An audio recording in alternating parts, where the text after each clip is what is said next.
Marconi, o pessoal que fica aí perguntando, Caio, o que é que tá acontecendo nas pré-candidaturas? Olha, eu tô o bicho tá pegando. Se a gente fechar os olhos aqui, não é Caio que tá na bancada, não, é Haroldo Aze. O bicho tá pegando, porque o que acontece? Final de semana movimentado, Joaquim Neto caminhando por vários pontos da cidade, inclusive os distritos, né, anunciando obras, anunciando novidades, batendo um babinha que ele gosta, né, a área dele. Não necessariamente nessa ordem.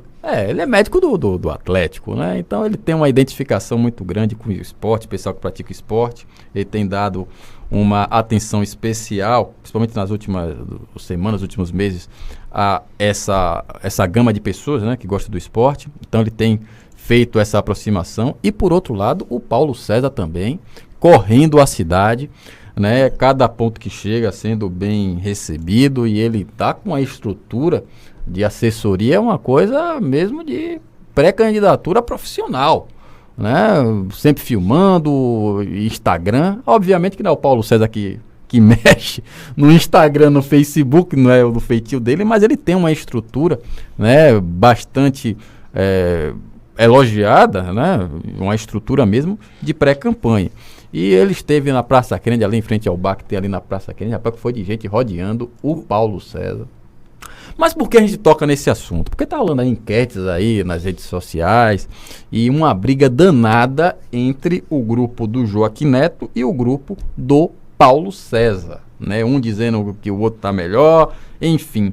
O PT anda meio escanteado, né? O Luciano Sérgio tenta aí entrar nesse circuito aí como uma terceira via viável, né? Mas ainda está um pouquinho atrás, inclusive numa enquete ele nem figurava, né? Aparecia Joaquim, Paulo César e em terceiro o Joséildo. Ele tem dificuldade ainda em fazer o eleitorado acreditar que ele realmente será o pré-candidato do PT. As pessoas ainda acham que vai haver ali aquele puxão de tapete e que vai ser o Joséildo o candidato do PT. Isso atrapalha muito o Luciano Sérgio, né, porque tira dele qualquer protagonismo.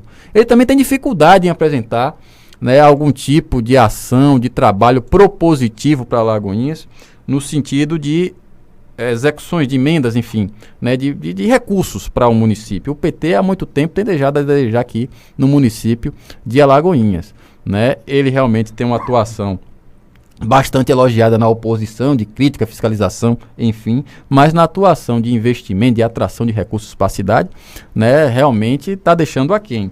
Inclusive o Joséildo deve muito a Alagoinhas, né? Deve muito em situação de recursos, principalmente se você comparar com o Paulo Aze, colocou aqui em Alagoinhas mais de 75 milhões, o Joséildo nada, né? Fica correndo aí atrás das migalhas do governo do estado. O governo do estado dá uma viatura, eu trouxe, dá uma maca no Hospital Dom Tasbião, eu trouxe, mas ele não tem, é um mandato fake, né? Ele não tem né? Ele não tem o domínio dos recursos do mandato porque pertence ao Josias Gomes. Então ele tem que ir lá no Pires na mão, lá para o Josias Gomes, para realmente liberar alguma coisa para Alagoinhas. Também não é o perfil do Joséildo, né, ficar ali no pé do governador exigindo recursos para Alagoinhas, né, como fazia o Paulo César, né, aquela questão do pidão.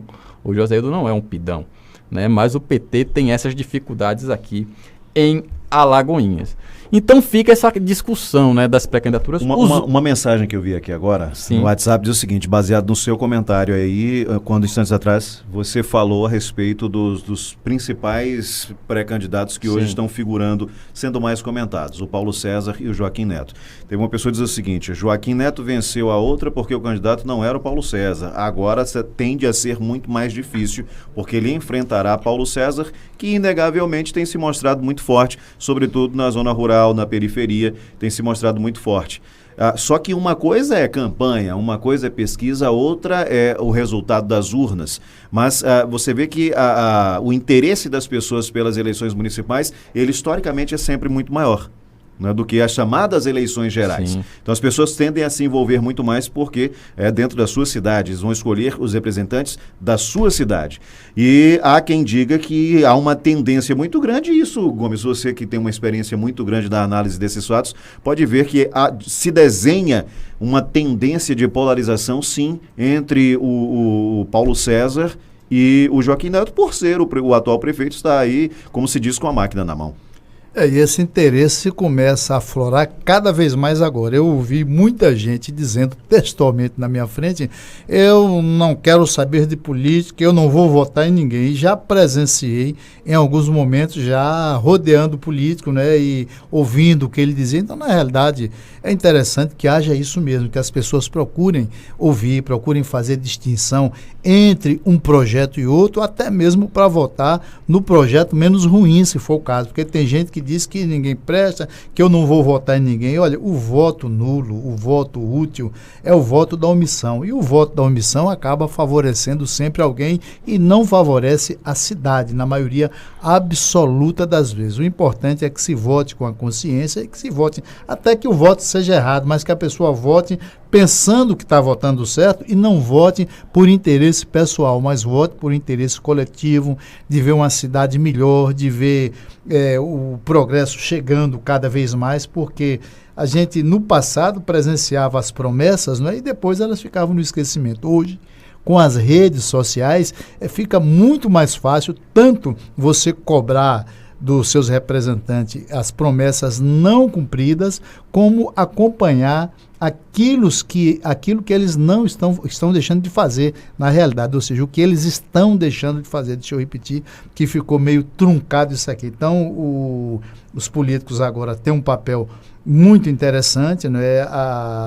As falácias que durante alguns momentos eles falaram são desmentidas justamente pelas redes sociais, e a gente espera que Alagoinhas dessa vez possa acertar. O que a gente acha que é ruim é que você observe que de um tempo para cá, sempre que acaba um mandato, as pessoas estão cobrando, estão repudiando a postura de quem está no poder. Mas depois, ele diz, não, fulano de tal nunca mais. Depois de alguns anos, as pessoas estão, voltam. Fulano. Então, tem sido assim no país inteiro. Então, vamos esperar que Alagoinhas possa, dessa vez, escolher aquele que seja o melhor para a cidade mesmo, porque a cidade merece não somente promessas, mas merece realizações e merece que o eleitor principalmente seja respeitado e se compreenda e entenda que o voto não é para ser trocado, porque quem troca o voto por alguma coisa, depois não pode cobrar absolutamente nada do candidato eleito. Verdade. Tem mais uma coisa nisso aí. Se tratando especificamente de Alagoinhas,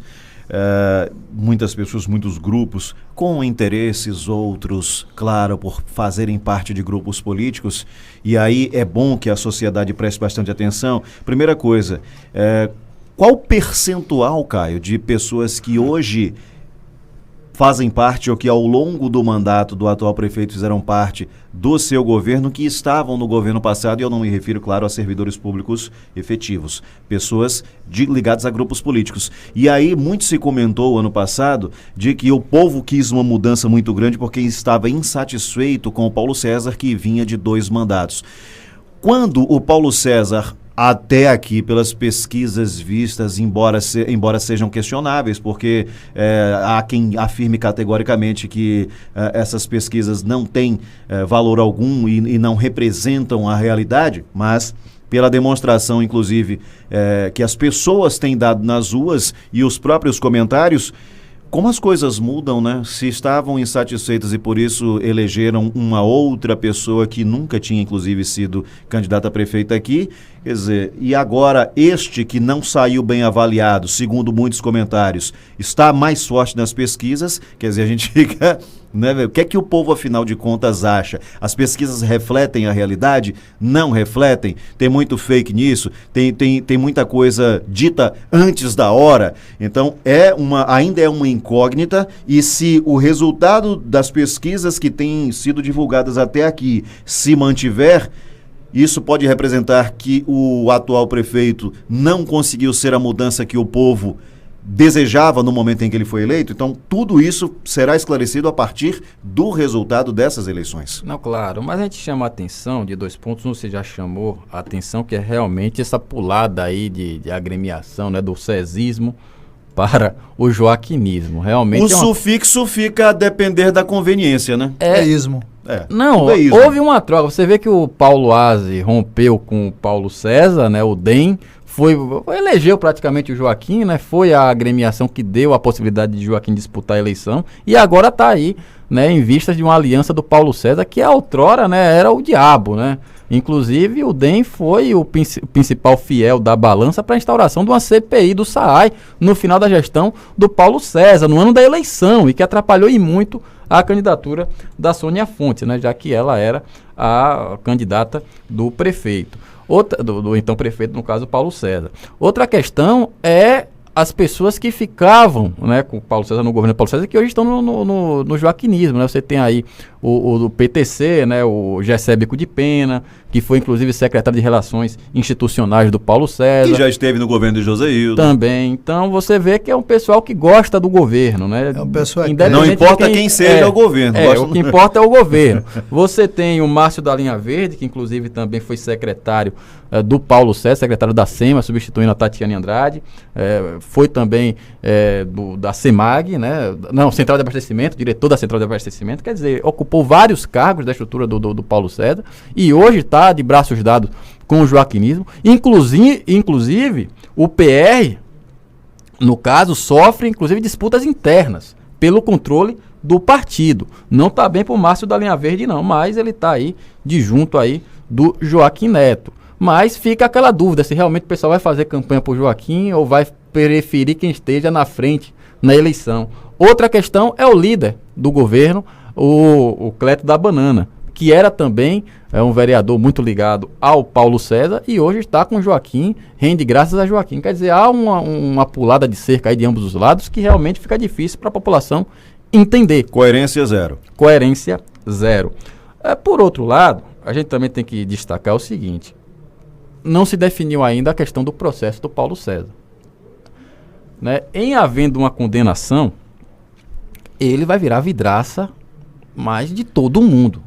São aí quanto? 20 pré-candidatos? 19, 16 que vocês falam. Vamos dizer aí que desses 16 saiam 6. Fiquem 5 aí. 5, 6. No frigir dos ovos. Eu fiz um cálculo aqui de 6. A se configurar, ele liderando as pesquisas, ao liderar, ele já vira o alvo principal de todos. Já começa por aí. Agora, isso tende a ser muito explorado durante a pré-campanha e a campanha. Agora, como nós sabemos da morosidade da justiça, embora este processo ele tramite em segredo e sigilo, né? Não, mas já está na fase de sentença. Sim, mas não se tem agora.